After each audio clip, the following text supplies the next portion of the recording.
Good evening and welcome to the Bay St. Louis Planning and Zoning meeting of May 8th, 2024. We ask that you please silence all cell phones and electronics at this time. We're going to begin with a short prayer and the Pledge of Allegiance in the name of the Father, and the Son, and the Holy Spirit. Father in heaven, we invite you to preside over this meeting. Give us unity of spirit even when our opinions differ. Help us to listen politely to other points of view and to remember that we are all a part of the same community. Direct our thoughts, words, decisions, and actions toward the right path in the best interests of our city. We ask this in your name. Amen. I pledge allegiance to the flag of the United States of America and to the republic for which it stands, one nation, under God, indivisible, with liberty and justice for all. Okay, our first application tonight is Gulf Coast Development Group LLC. Application for sketch plat approval submitted by Gulf Coast Development Group LLC. The applicants are requesting to subdivide one parcel into two new parcels of land. Both parcels will meet the requirements for subdivision of property. The property is located at 1124 Stewart Drive, parcel 136N-2-42-050.000, Part JB. Lardassi claim parcel 219-222 and 25-foot strip between the property zoned R1 Single Family District. Is the applicant here tonight?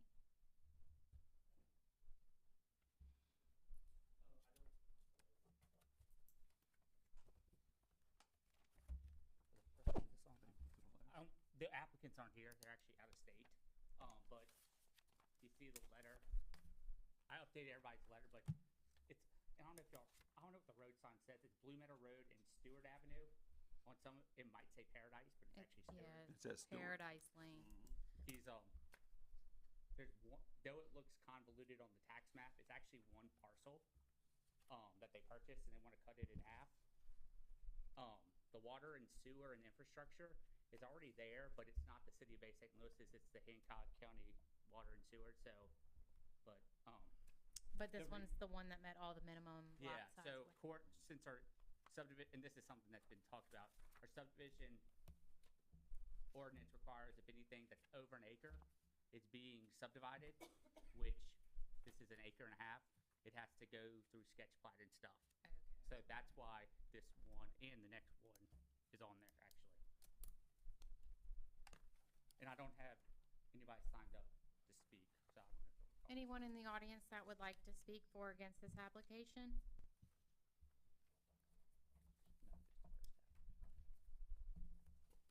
If not, I'll entertain a motion if there's no other comments from the commissioners. I make a motion, we accept. Second. Motion by Mr. Breland, second by Mr. Romano. All those in favor? Aye. Aye. Aye. Motion passes. Next city council meeting Tuesday, May 21st, 5:30 PM. Okay. This goes with this. Next application is Giametta. Application for sketch plat approval submitted by Chris Giametta. The applicant is requesting to reconfigure the two existing parcels which will meet the requirements for subdivision of property. The property is located at 928 Old Spanish Trail, parcel 137Q-0-36.098.000, Frank S. of Gainesville Roads at subdivision of Machio Kenichi Street, established 36-8-14, parcel 137Q-0-44-095.000, lot 40 rear in northwest corridor, 4th Ward, Bay St. Louis. The property is zoned R1 Single Family District. Is the applicant here tonight? No, I think he's in Prosper, Texas, and I'm surprised he didn't send somebody, but, I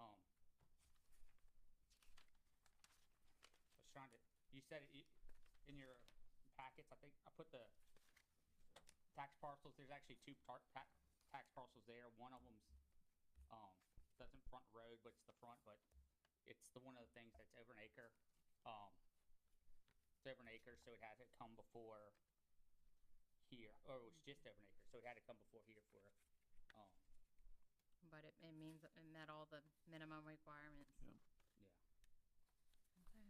And it does not, the only question we had was, does it go to Chinichi Street? It doesn't, it's just fronts. Old It's Spanish closed Trail. in, because I went there, it's Yeah. completely Yeah. closed in. And nobody's signed up to speak. No one anyone would like to speak for or against this application? Not, I'll entertain a motion. I'll make a motion we accept this one. I went and looked at it. Motion by Mr. Breland, is there a second? Second. Second by, Come on. Mr. LeBlanc, I'm blanked there. All those in favor? Aye. Aye. Aye. Aye. Motion passes. Next application, CB Contractors, application for sketch plat approval and variance to the zoning ordinance submitted by CB Contractors. The applicants are wanting to subdivide one parcel into two parcels of land. Parcel one will need a variance of 3,109 square feet, resulting in a total of 8,891 square feet to the lot area and a variance of 24.99 feet, resulting in 75.01 feet to the lot width. Parcel two will need a variance of 3,111 square feet, resulting in 8,889 square feet to the lot area and a variance of 24.99 feet, resulting in 75.01 feet to the lot width. The property is located at 55 Harrison Road, parcel 136P-0-37-084.000, 17 through 19, Block A, Jordan River Isles. The property is zoned R1 Residential Single Family District. The applicant here tonight? Can you come up and tell us a little bit more about why you're asking for the variance and about the project? You get the microphone right there and state your name and your address, please, Yes. because it's all being recorded. Okay. My name is Chuck Butler. I own CB Contractors. Okay. My desire with this property is, it's been one parcel for some time, 150 feet. My desire is just to bring it down to 75 feet. I believe I've done a little analysis on that street, and that roughly 60% of the lots are 50 feet in width. So I'm wanting to make it two 75 feet lots. Going to freshen up the bulkhead and build two residential dwellings there. The dwellings will be from 15 to 1,800 square feet, and have an anticipated sale price of $550,000 to $600,000. They'll be, it'll be nice. 26 gauge metal roof, party siding, a real cottage feel to it. And if needed, I could present typical homes that I've built in the past. That's video showing right there. Yep. So that is a prototype. That's what we're wanting to do on Harrison. Any other comments or questions for Mr. Chuck? I do have people sign up to speak. If you want to just grab a seat, and they'll call you back. Yes, up thank for you. questions. Mr. Peter Gambell, 56 Harrison Road. Hello, folks. Thank you, Chuck, for that. I haven't spoke before a zoning hearing before. That's but okay. I just looked at the recommendations for approval from the administration, and it seems like what they're saying and what Chuck's saying is that historically they were a bunch of 50-foot lots. The 150-foot lot in question here was actually three 50-foot lots. But when the zoning was put in place, it's really done a nice job. We have a lot of houses on larger lots now. So under the section of the zoning ordinances that was attached to the recommendation for approval from the administration, it specifically says under F that the existence of other non-conforming buildings in the area doesn't constitute a reason for the variance. And in addition, I read a little bit more on the zoning if the ordinance that I read was still in effect, and it seems to me that the city council can only approve a variance if several conditions are met. And the fact that this is a buildable lot, as is with a single-family house with a 150-foot wide lot, means those conditions are not met. So as I understand it, also, this has come before in the past on the same street in the same neighborhood and has not been approved. So, zoning is there for a reason. It is what it is. It says, the people that designed the zoning knew that those 50-foot lots were there, and yet they decided in their professional capacity that the neighborhood would be better off with 100-foot wide lots. So my suggestion is that we honor the ordinance. Thank you very much. Thank you, Mr. Gambell. Anyone else in the audience that would like to speak for or against the application?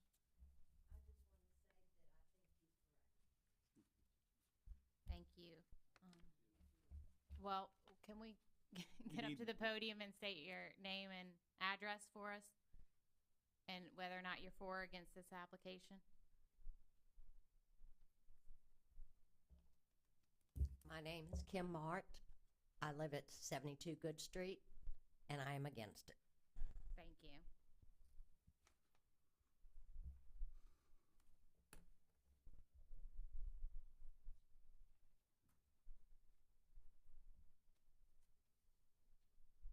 My name is Raymond Alfonso. I live at 39 Good Street, and I'm against it. Thank you, Mr. Alfonso. Any other comments or questions from the commissioners?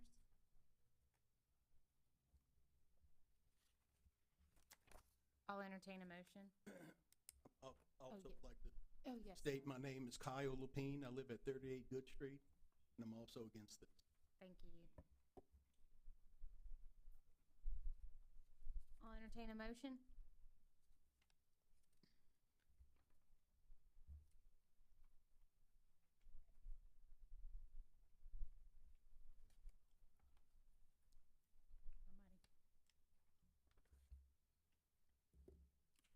I make a motion, we do not accept the applications. Applicant, please. Motion to deny by Mr. Breland. Is there a second? Second by Mr. Romano. All those in favor? Aye. Nay. Motion passes, so application, fails, but please be present at the next city council meeting Tuesday, May 21st, 5:30 PM in this room. Next application is Butler, application for sketch plat approval and variance to the zoning ordinance submitted by Charles Butler. The applicant is requesting to subdivide 2 parcels into 3 parcels of land. Parcel 1 will need variances of 2,582 square feet, resulting in 9,418 square feet to the lot area, and 16.67 feet, resulting in 83.33 feet to the lot width.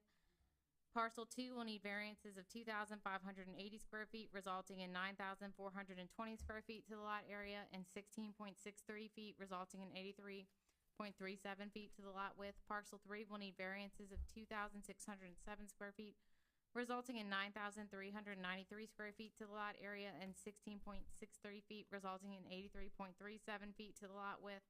The property is located at 40 Fiber Street, parcel 136P-0-0-040.0001011 in south half of 12 block D, Jordan River Isles, parcel 136P-0-37-038.000, 13 and 14 north half 12 block D, Jordan River Isles.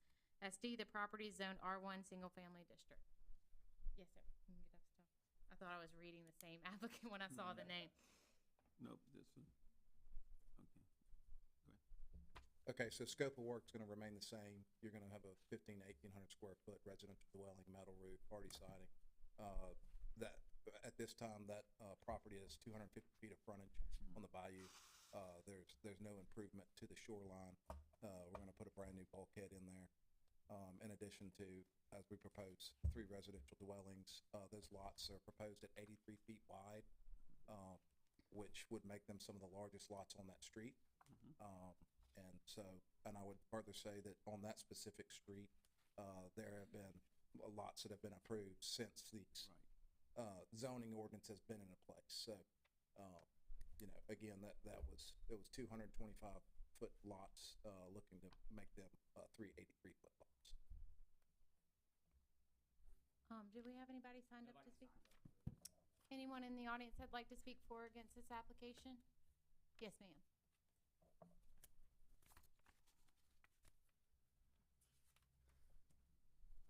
Kim Mart, 72 Good Street. I'm opposed for the same reason as the other one he proposed. Thank you, Ms. Mart.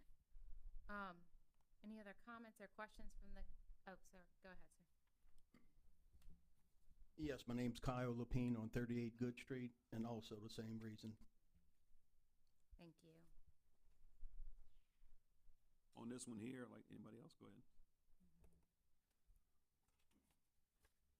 Raymond Alfonso, 39 Good Street, same reason. Thank you. Any other comments or questions from the commissioners? The only comment I got on this one here, the other one, all of them right around both sides of it were bigger lots. To to me, this one right here is, it conforms to what's across the street, on the side, same side of the street as it. I don't have like I said, I feel better about this one, I didn't on the other one. But this one does, if he splits lots, it is gonna be bigger than the other ones across the street and behind it, so. Any other comments or questions from the commissioners? Now I'll entertain a motion. I'll make a motion that we accept this one. Motion to approve by Mr. Breland. Is there a second? Second. Second by Mr. Romano. All those in favor? Aye. Aye. Aye. Aye. Motion passes 4-0. Please be present at the next city council meeting, Tuesday, May 21st, 5:30 p.m. Okay, next application is Nuss, application for variance to the zoning ordinance submitted by Pete Nuss. The applicant is, The Nuss called me right before walking in. They're stuck in traffic, so we moved this one down till they get here. yeah, do I need to make a formal motion? No, to just table go skip to the okay. next. All right, And then Landry Hingle has been withdrawn, correct? Yes. Okay. so that one's out. Yeah, they withdrew that one. They're changing some stuff up about it, and they're gonna probably come back next, Okay. earliest they're gonna come back in July. But Okay. Okay, so that makes our next application Smith, application for variance to the zoning ordinance submitted by Ann Smith. The applicant is wanting to renovate the existing dwelling. They're requesting a variance of 2 feet resulting in 11-foot 9-inch setback to the front yard and a variance of 3% resulting in 48% to the maximum lot coverage. The property is located at 102 Carroll Avenue, parcel 149F-0-29-154.000, 2B Carroll subdivision. The property zoned R1 single family district. I need to recuse myself for this application. We're not gonna have a quorum. Nope. Can't vote on it. You gotta have Just four. realized that. Yep. Table it. Can we, We're gonna have to can table we it. get, Jeremy, we don't have, she's gonna have to recuse herself, we won't have enough for a quorum. So we're gonna have to table it to the next meeting. The Smith, get Mr. AG to call in? y'all can call Mr. AG, and he can fill in. I guess he can enter the room for this. Yeah, let's move on next. Okay, And Nuss is back here. come back. Can y'all? Yeah, she'll try to get hold of you. All right, next application, Beach Time LLC, application Oh, for, wait, Said Nuss. Nuss is here. nuts are you? oh, sorry, So okay. you can go back. We can stay in order. All right. I'm all over the place. Okay, Nuss, application for variance to the zoning ordinance submitted by Pete Nuss. The applicant is wanting to construct a dwelling on the property and is requesting a variance of 3 feet resulting in a 5-foot setback to the side yard. The property is located at 218 Ballantyne Street, parcel 149N-0-30-112.000, 85 4th Ward, Bay St. Louis. The property is zoned R2 two-family district. Pete. Yes, sir. Can you come up to the podium and state your name and address for us and tell us a little bit more about why you're requesting the variance? So my name is Pete Nuss, my wife Erin Nuss. We live at 201 Spencer Avenue, New Orleans, Louisiana, 70124. We're requesting the variance. There's already precedent set with my neighbor that built within the 5-foot setback, 3 feet over. So we want to create more room on that side by moving the house over 3 feet. And basically it.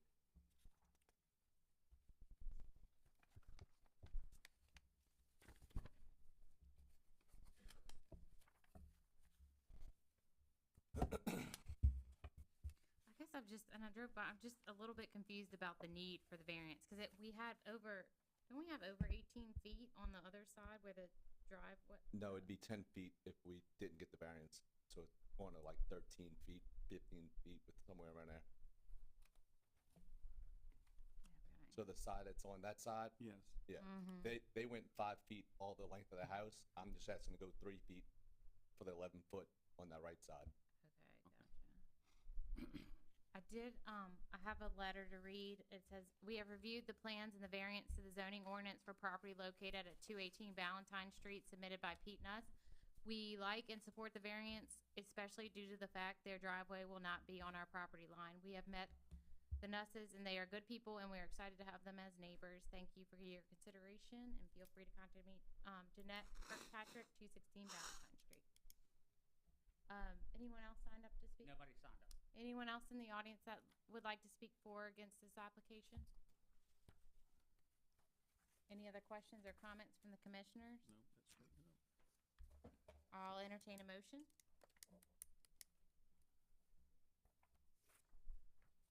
I'll make a motion to accept. Second. Motion by Mr. Breland, second by Mr. Romano. All those in favor? Aye. Aye. Aye. Please be present at the next city council meeting, Tuesday, May 21st, 5:30 PM, and it's in this room. Oh. Thank you. Okay, we're gonna move on to Beach Time LLC. Yeah, she's still trying to get hold of the. Application for variance to the zoning ordinance submitted by Beach Time LLC. The applicant is wanting to construct a dwelling on the property. They are requesting a variance of 5 feet resulting in 20-foot setback to the front yard and a variance of 5 feet resulting in a 15-foot setback to the rear yard. The property is located at 336 State Street, parcel 149E-0-29-272.001, part 549, First Ward, Bay St. Louis. The property zone R2, two-family district. Is the applicant here tonight? Yes, sir. Can you come state your name and address and tell us a little bit more about the variance? Hi, my name is Tim Rush, and my address is 18420 Runnymede Road in Pass Christian. I'm here as an agent for David Rush, who is Beach Time LLC. So basically, this particular parcel on State Street, to fit the home that he is designed, fits better with these two variances, minor variance in both front and back. I'm I trying to think think. plans have been submitted. Well, I'd have to ask Mr. Rush. I thought he came to us on this one. Yeah, we've looked at We've looked at I've this. talked to him and looked at this Okay, before. I just want to make sure. I'm pretty sure this. Yes. Anyone in the audience that would like to speak for or against this application?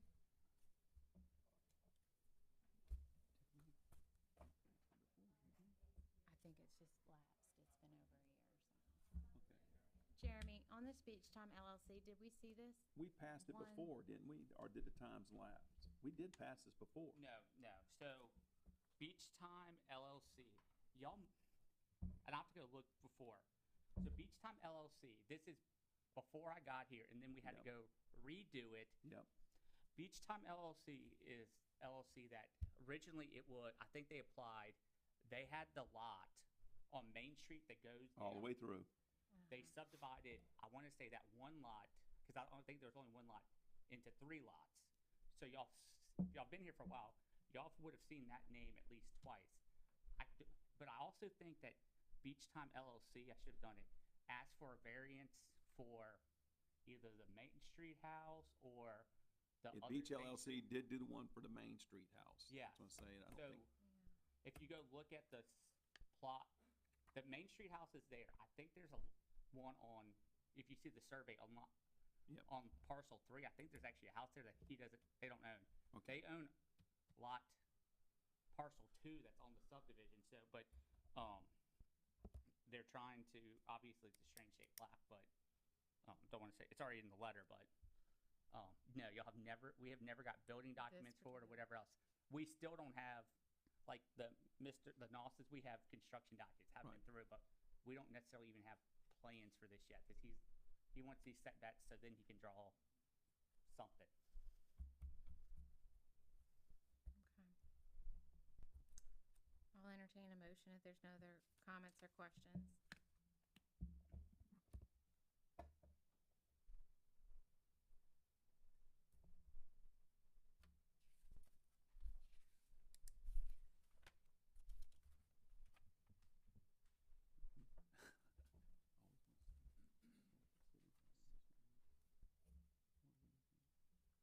No, just need a motion. Motion. You me? Somebody. Somebody make it. I've been making it. I know you can't. Well, I'm gonna leave it up to y'all. You'll be the Sound one like to it battle does. out. All right, the city. Before I say it, we're recommending board, so you'll have to get it through the city, and I'll make a motion that we pass this applicant. And Motion by Mr. Breland, second by Mr. Romano. All those in favor? Aye. Aye. Aye. Motion passes. Next city council meeting Tuesday, May 21st, 5:30 PM. Okay, next application is Netherland, application for variance to the zoning ordinance submitted by Patricia Netherland. The applicant is wanting to construct a covered porch on the existing dwelling. They are requesting a variance of 10 feet resulting in a 10-foot setback to the rear yard. The property is located at 319 St. George Street, parcel 149F-0-29-177.001, part 375, First Ward, Bay St. Louis. The property zone R2, two-family district. Is the applicant here tonight? Yes. Can you come up and state your name and address and tell us a little bit more about the variance?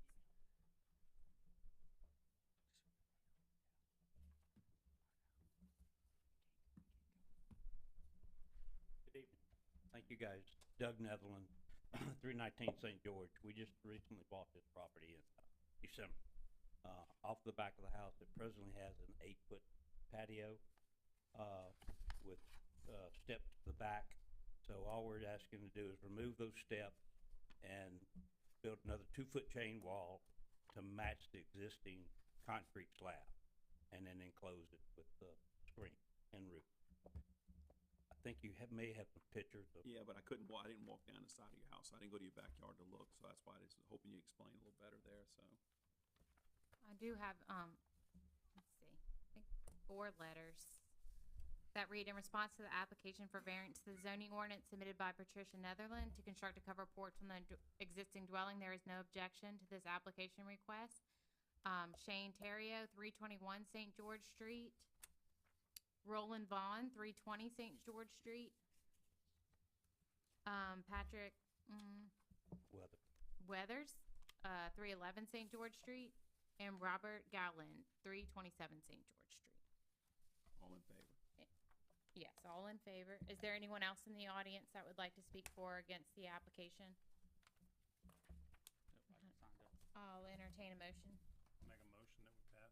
Motion to pass by Mr. Romano, second by Mr. LeBlanc. All those in favor? Aye. Aye. Aye. Aye. Motion passes. Please be present at the next city council meeting Tuesday, May 21st at 5:30 PM. Thank you. No, I signed up. Can We got buyer. No, we still haven't heard from. I mean, we get Harold? what about Darby? Hey, what about this one? Oh, I just want to make sure before the meeting ends, Oh. or we get to Mr. Roberts' presentation. Huh? Bruce is not in a hurry. Darby, application for special exception and variance to zoning ordinance submitted by Bruce Darby. The applicant is requesting a special exception to allow an accessory dwelling from an existing structure on the parcel. They are requesting a variance of 15 feet resulting in a 5-foot setback to the rear yard and a variance of 11 feet resulting in 61% to the dwelling size. The property is located at 605 Buyer Drive, parcel 137A-0-45-160.000. Third block, 1 Buyer Drive. The property is zoned R1 Single Family District. Is the applicant here tonight? Yes, sir.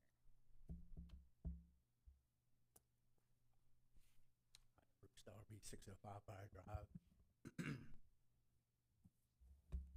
Can you tell us a little bit more about the, I have an existing structure, garage, I'd like to convert to an apartment.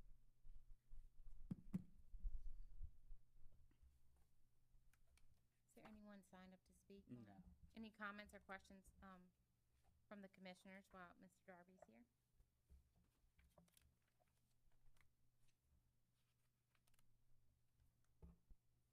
Have you spoken to any of your neighbors about? Yes. What were their feelings on it?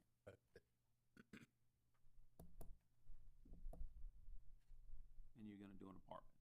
Yes, sir. But in the structure that's already. That structure. The structure's already there, is what I'm Already saying. Mhm. So there's, like I said, you're not building it. The way it looks, you're not putting anything, you're just closing it. I mean, just doing what's the existing Inside, building. yes, sir. That's it. Anyone in the audience that'd like to speak for or against the application? I'll entertain a motion. I'll move it. Second. Motion by Mr. LeBlanc, second by Mr. Romano. All those in favor? Aye. Aye. Aye. Aye. Motion passes. Please be present at the next city council meeting Tuesday, May 21st, 5:30 PM. Thank you. Still haven't heard from anybody, so maybe at the end of the public comprehensive plan presentation. We'll see if we can get a hold of somebody. You ready for us?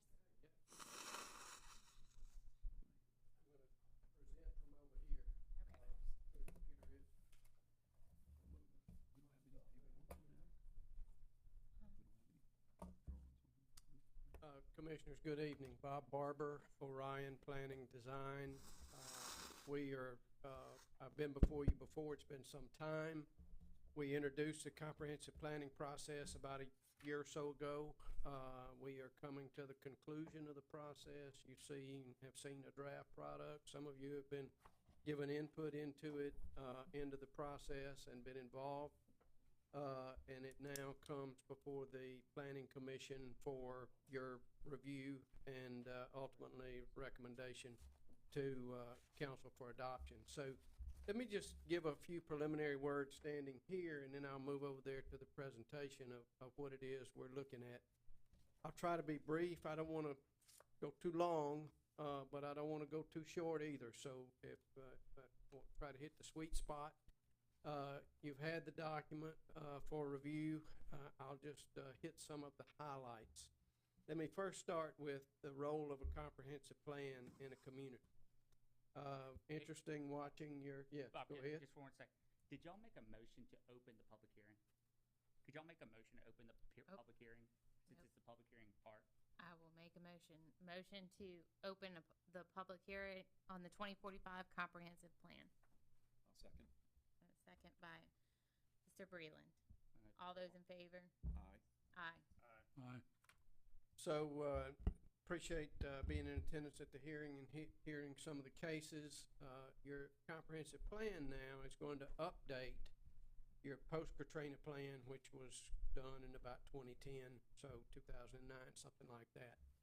The role of the plan is to set long-range vision for the community and provide the major community development directions for just that, future growth and development, future mobility, how the local economy develops, all the things that are impacted by development decisions. And the way it does that is once the vision is generated and the plan is created, it will then drive how it's implemented. And plans are implemented in only three ways. Policies, which is all what you've been doing here, zoning decisions, subdivision decisions, etc. Projects, meaning both private development projects and public projects, and then the way the process is managed. So we've got a comprehensive plan that's intended to drive Bay St. Louis's development policy going forward. I'm going to step over here and I'll scroll through the content. I'll try to do it in 10 or 15 minutes. If we need to back up, we can back up and then take comments, questions from there.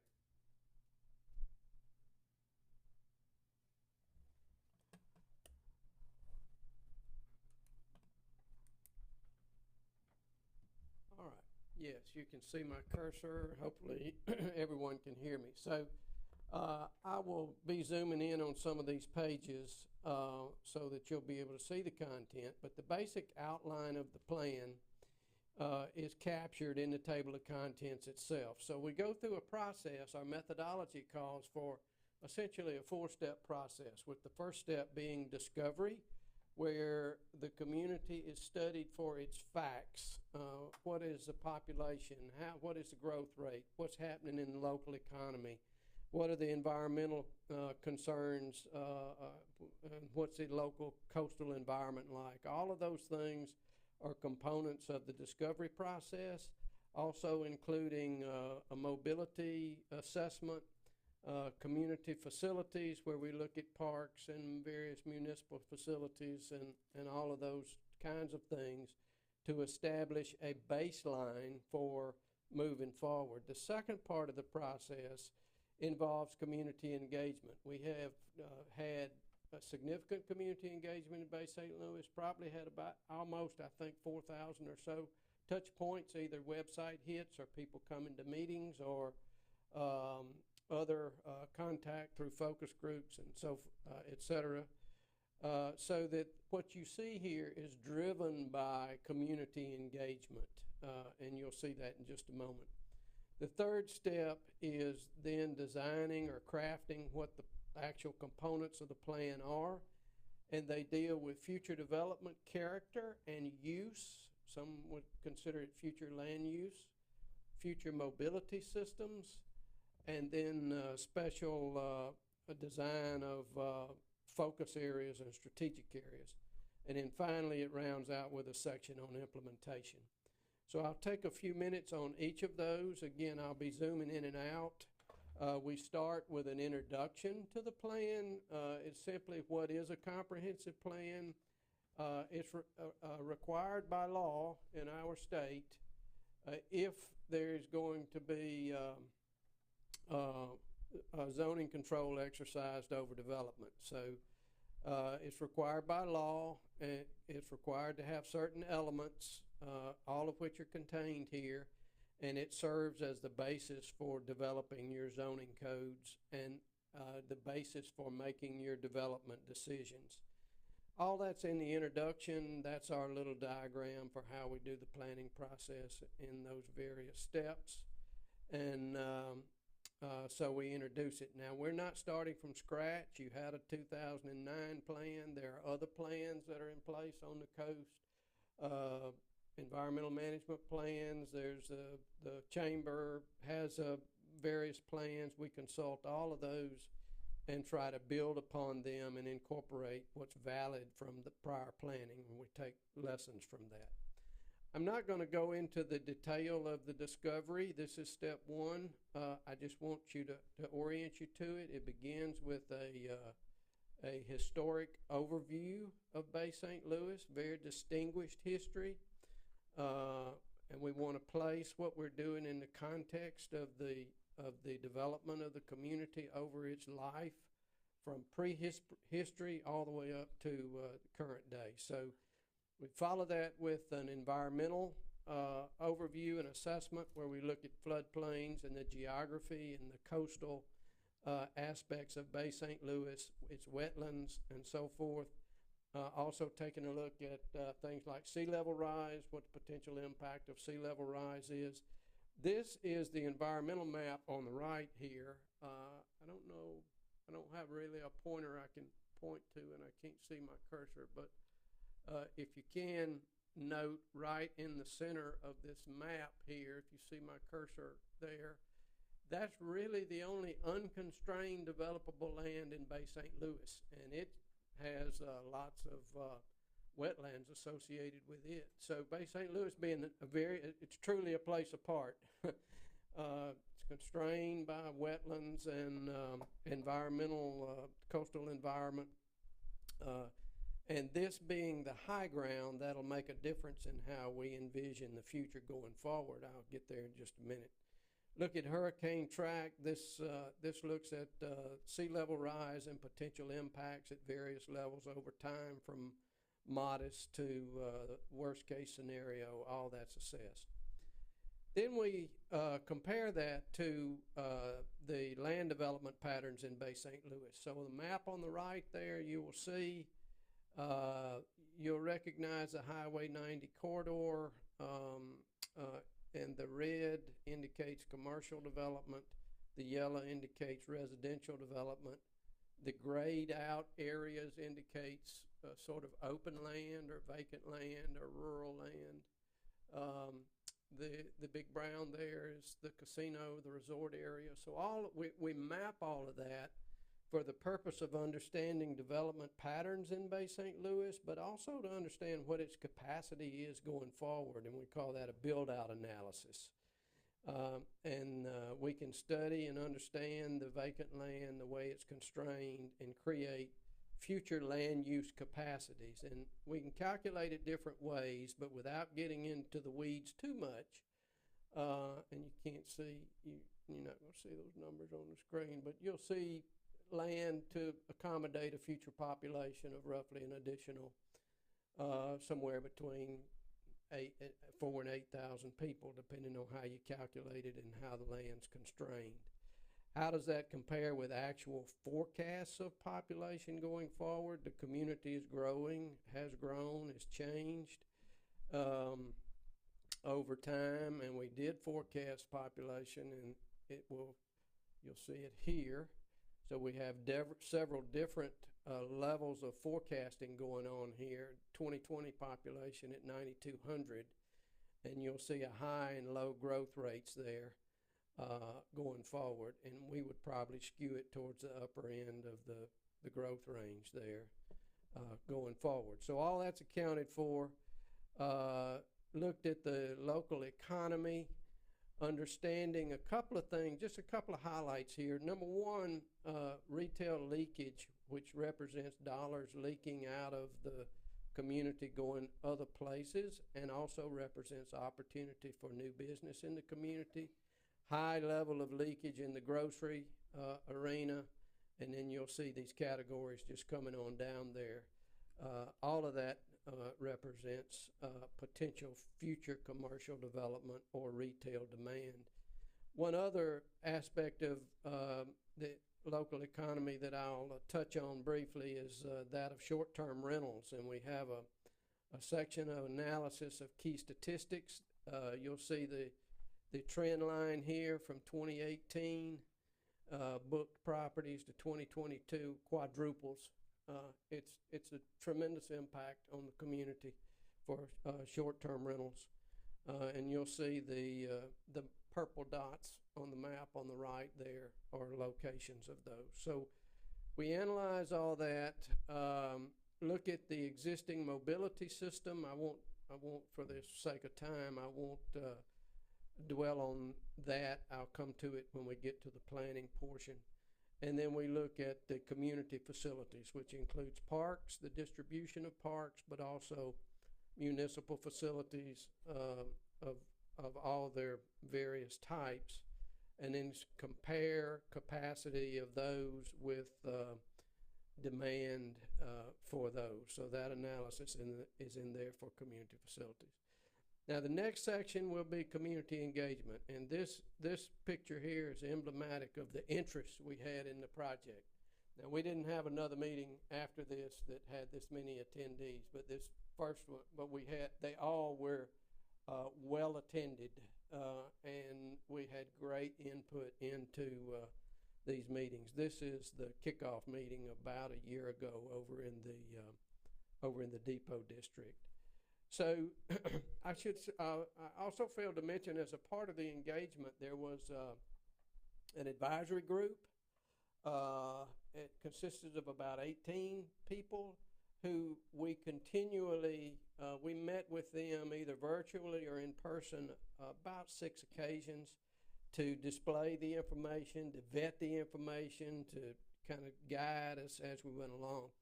We also kicked off with a series of focus groups to deal with different topics, all the topics that you're looking at: economy, mobility, the parks, downtown, neighborhood character, all of that. And so through the engagement process, these were the important values and themes that emerged. Now you can't see that, let me get it bigger.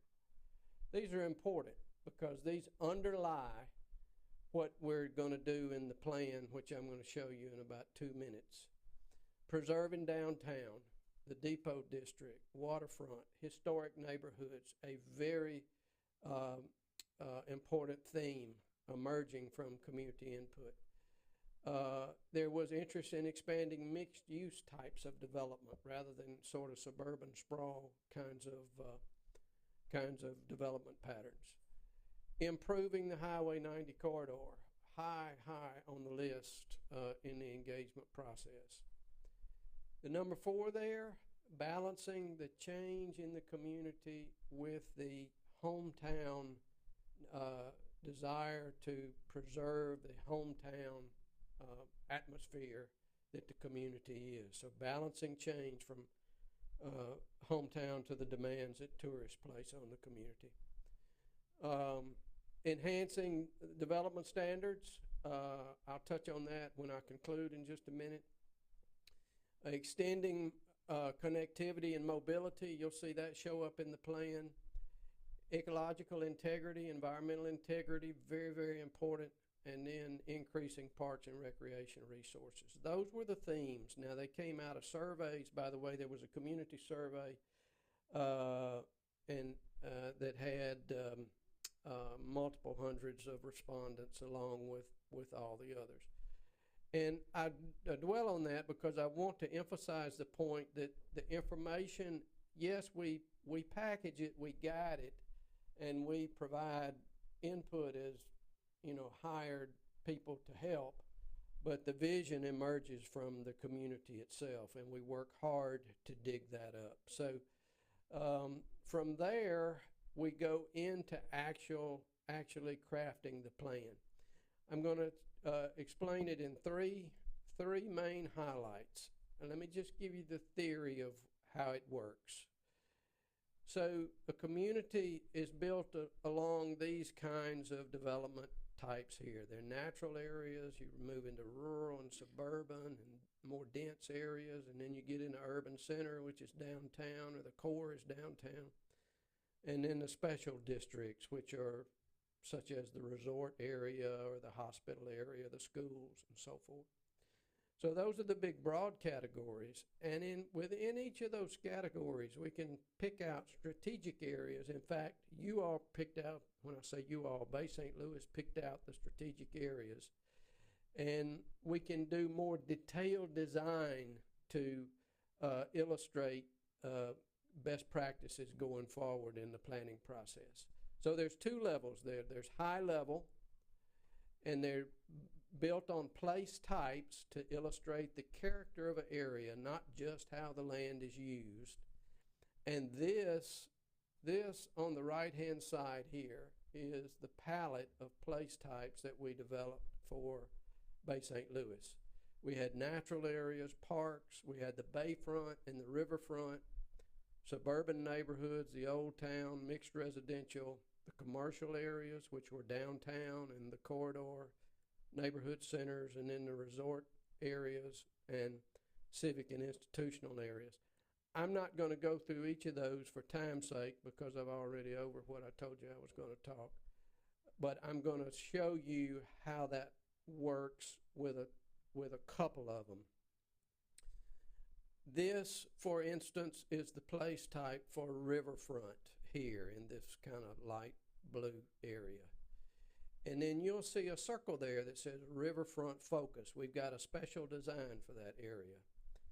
Now, when I show you the strategies for these focus areas, it doesn't mean that they're actually going to get built like that. It's intended to display best community development practices.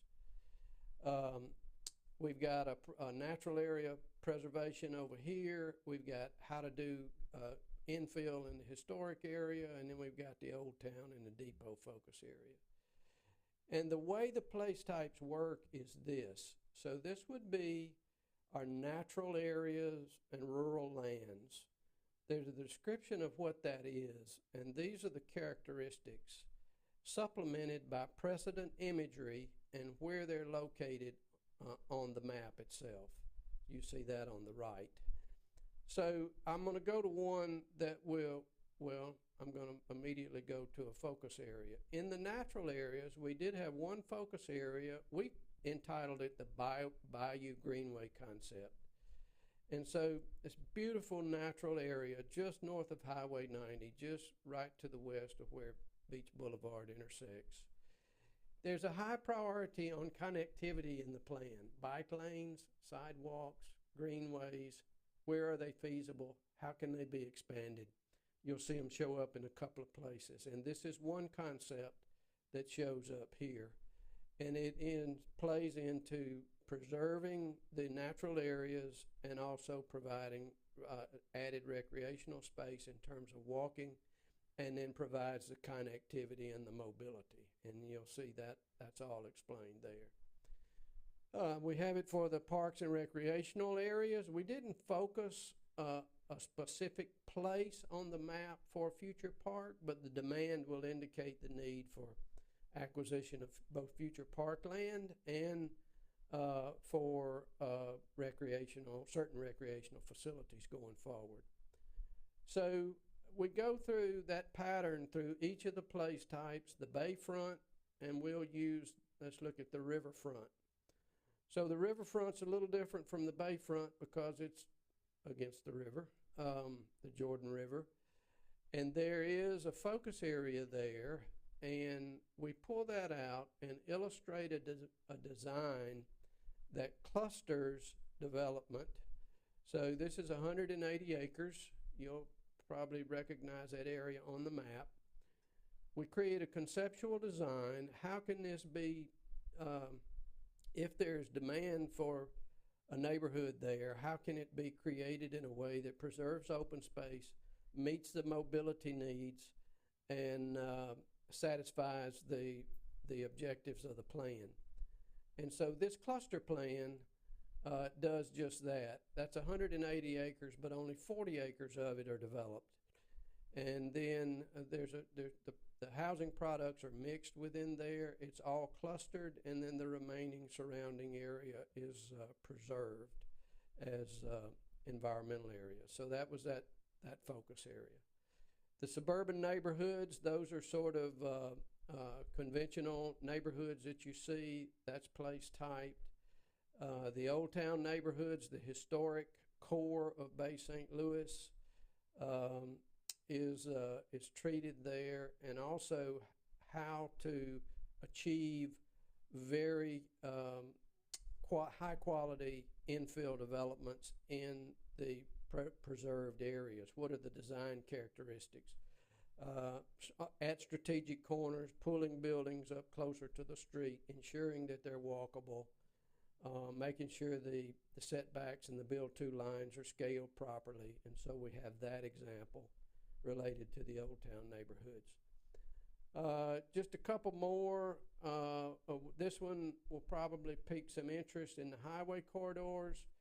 Highway 90, high degree of interest in improvement of aesthetics here and function.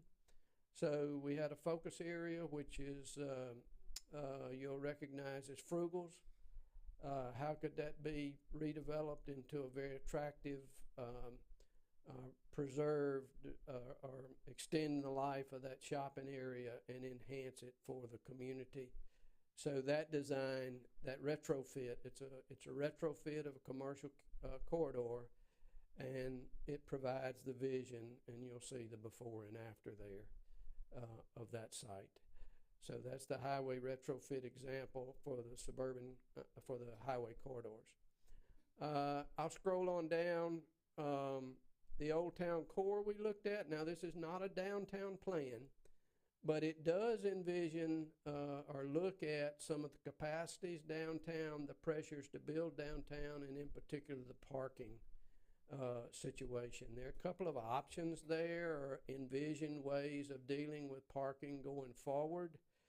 And there was also a wide interest in connecting it via Greenway to the Depot District. And so you'll see envisioned here a Greenway which goes from the downtown area alongside the railroad track parking garage on over to the depot area as another means of connectivity.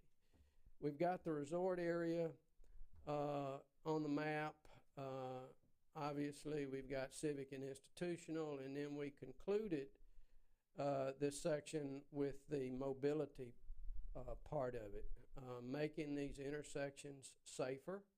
So you'll see before and after how to work on these key intersections for pedestrians and for golf carts. That's included in the plan at the intersection. We also discuss complete streets, ensuring that sidewalks and the connectivity is honored, and ensuring that the proper mobility policy is in place. And I'm concluding now, Madam Chair. The implementation component follows up at the end of the plan. It's placed in a matrix form. It's intended to show, all right, here's the vision. Now what has to be done to achieve that vision. What are the steps to doing it? What priority is it? Is there a cost associated with it? And who's going to do it? You'll see the set of strategies numbers up in the 40, getting close to 50, I think. These first strategies are just universal strategies. First thing you got to do is adopt the plan, then use the plan, just common sense kinds of things. And then the remaining strategies are under those headings of values that I mentioned earlier. So for preserving downtown in the Depot District, these are the key elements that will be involved in that. The priority, who does it, and so forth. So all of these strategies, again, are policies, are projects, or they're management or process issues. And you'll see, just like his, right here, you'll see on the strategy, create a best practice policy provisions for mixed-use development. Well, that's policy. It's a zoning matter. And what do you need to do? Create the standards, get them drafted, get them in the code. So those strategies are there to deal with. Some of those strategies will prove infeasible over time, or some of them will move up in priority. Some may move down in priority. Some may come off the list, and some may go on the list. It's intended to be a tool of managing community development. One key component of this, not the only component, and I'm about to stop. Sorry, I underestimated my time. One key component, not the only component, is projects are critical. You have to have private investment, public investment, partnered investments, etc. But on the policy aspect is the zoning code. So council this will, to achieve BSL 2045, the existing code will need to be amended in a significant kind of way. To achieve some of the clustering, to understand the infill in the old town and the preservation of the components, to deal with the short-term rental issue, all of those things are development policy issues. And in the way land is subdivided, council has already authorized that to occur. So a major piece of your implementation they have provided for. But before we get into that part of it, we've got to get the plan adopted. I'm going to stop there. I stop by saying all the support information is in the appendix. Everything that we recorded as inputs, officially recorded, is on the appendix of this development of this plan, including you may want to take special attention to this. We did just a very high level zoning, what we call a zoning code alignment review. All right, if this is our plan, does our zoning code support with all of this? And this is our assessment here. The short answer is you'll need significant rewrite to your code. That's the end. A comment, question, that's about as fast as I can do it. And make sure that I touch on the major components of the plan. It has been posted online for public comment. It's on the project website, bsl2045.com. And those comments, I mean, we can, we'll keep them open. You can comment electronically.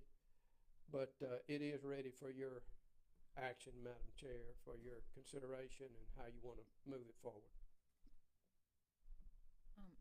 I know some people are here specifically for this. If anyone has any questions or comments for Mr. Barker while he's here, I'm sure you'll be back at the city council meeting. But if anybody had anything they wanted to say, open to it. Let's say this is the public hearing, so this is probably the most apropos place. Yeah, I do know. Mr. Barber and I spoke months ago, and he said some of the comments that were put in there, which I think somebody that was in here was it. They're very insightful, and they were integrated part of the plan before the draft was even released. Mm-hmm. But if there's any questions, comments as general, or probably just even questions, or this is one thing I think is missing, or it's a good job, this is time.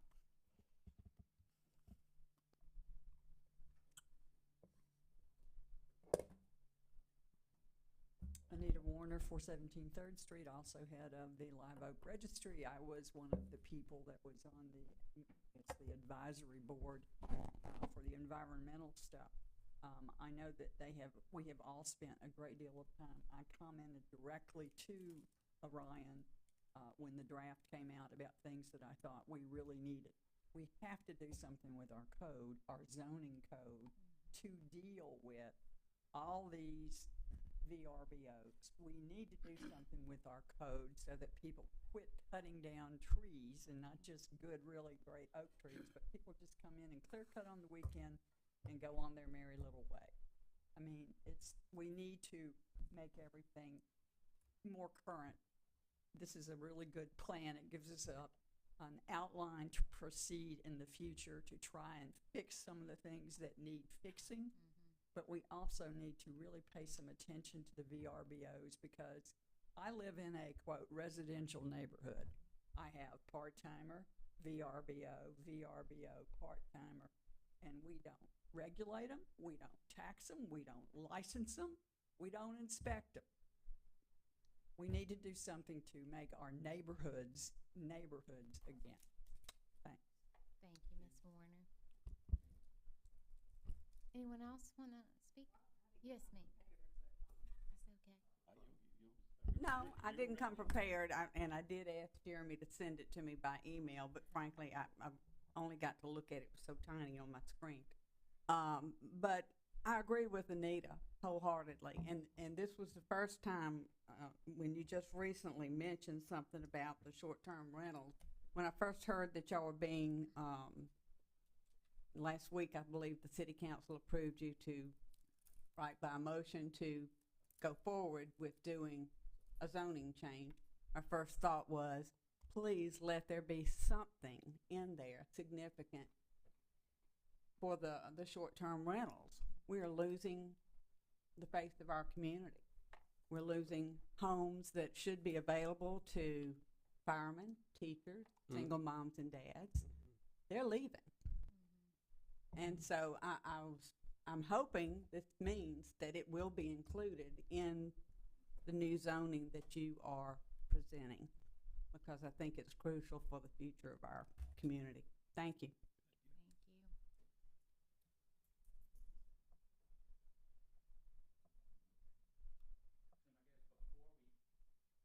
Before we close the hearing, just for you, Mr. Barber, we're gonna close the hearing, but if somebody has anything left to add, because it's, hard copies are sitting out here, there's always a hard copy I might be able to get you on. Sitting outside of our desk, or on my desk, and out, generally out on this, been picked up a few times, right when you walk in City Hall on that table, to have bigger copies, because it's 160 pages and you kind of need the color. But if anybody has any other input, per se, I understand this is no longer a public hearing, but do they just email you directly, or what do you want them to do? Yeah, there's a mechanism. If you want to go get it off the website, you can comment directly in the and we'll respond to it directly on the document itself. Or was it Ms. Warner? Somebody just sent me an email, just email comments, which is fine. Yeah, you can just send direct or send me a letter. Yeah, but and I guess one thing that Mr. Barber said, and this is just more of a testament to the city of Bay St. Louis as a whole, and I mean, as y'all say, but Ms. Monty hit on, is when generally doing comprehensive plans, which you've done hundreds of, somehow one, Bay St. Louis, as he said, was the finest grain of sand of any of them. There's no two parts alike on a street. There is something that's a house that's been there for 100 years, a brand new one. Every single walk of life is in one community, which, as large geographically that we are, that's unheard of. How we've been able to make this work for so many years seamlessly. I said, working with the current comprehensive plan, like personally, I'm glad we're doing it, because I guess some of the stuff that you drive around Bay St. Louis and you see signs in people's yards about dollars density-wise. Well, one that we're currently adopting, page something says hey, if it's an X flood zone, we want to figure out a way to get the most amount of houses on there since it's, more favorable. Obviously, over the last several years, but definitely 15 years, Bay St. Louis has changed, and that's no longer the consensus that we're not just trying to survive now. We're, because decisions administrations has made in the past, and frankly, currently, what the city council and the administration's doing, it's thriving. But, somehow along the line is, as much successful, we almost need to rein in some of the success of, to keep it thriving for years and years to come. So before we, So Amy make a can motion to close close the, the public hearing. and then if you want to, so we can get this to city council, then if y'all can not do anything, or if y'all want to make a motion to approve it so we can send it to the city council, we could do that also. I'd like to do that. And just to reiterate one more time for everyone at home, the website BSL 2045, you can submit comments there. It's probably the easiest way to do that. I'll make a motion to close the public hearing. Second. Second, by Mr. LeBlanc. All those in favor? Aye.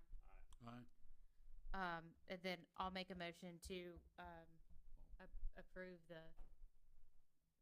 plan. If you want to make a motion to approve, for the minutes, to put motion to approve BSL 2045 comprehensive plan, yeah. You cutting it One short, of those buddy. years, yeah. May I comment? I do want to say that we are doing a final copy edit review because we've got a couple of spellings and punctuations and those kinds of changes, no substantive changes, but there will be some corrections that we'll pick up along the way that we'll correct. If there's anything of substance that is getting changed past this step, would it need to come back here, or there's probably nothing no. of substance that's got? No, not necessarily. So I'll make a motion to adopt the 2045 comprehensive plan. Is there a second? Second. Second by Mr. Breland. All those in favor? Aye. Aye. Aye. Motion passes. We're gonna go back to Thank Smith. y'all. Thank you. Thank you so Thank much, you very Mr. much. Barber. We're gonna go back to Smith application.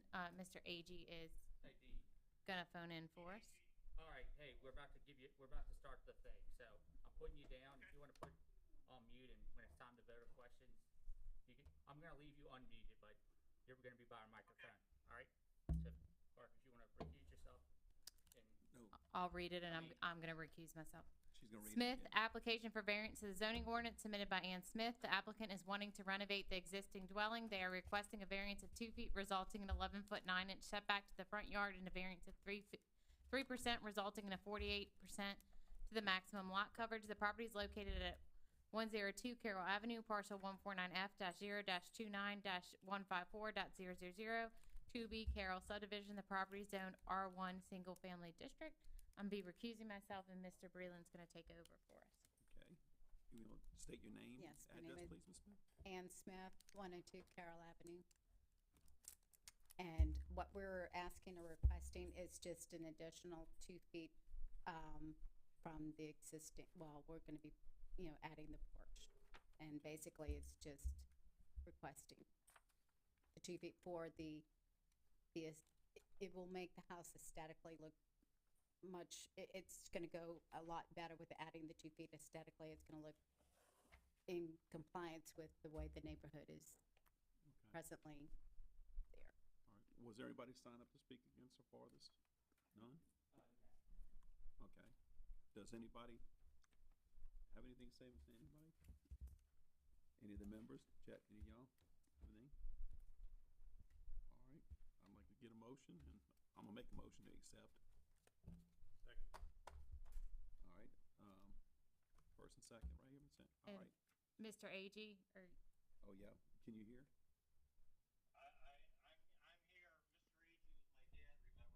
Oh, yeah. I'll abstain. No, you're here to vote. No, we need you to vote. No, If you don't vote, we have to start all over. he's present. He can Oh, yeah, okay. it's present, so his abstain will go with the Okay. majority. All right, so, all right, and all in favor? Aye. Aye.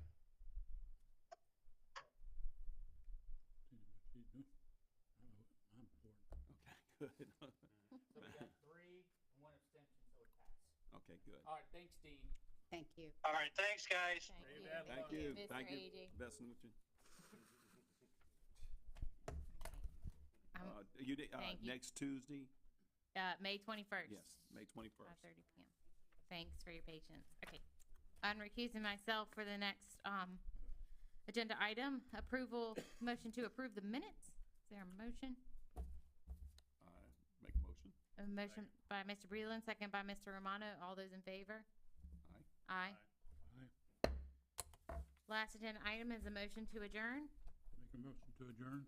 A motion by Mr. LeBlanc. Is there a second? A second. Second by Mr. Breland. All those in favor? Aye. Aye. Aye. Meeting adjourned.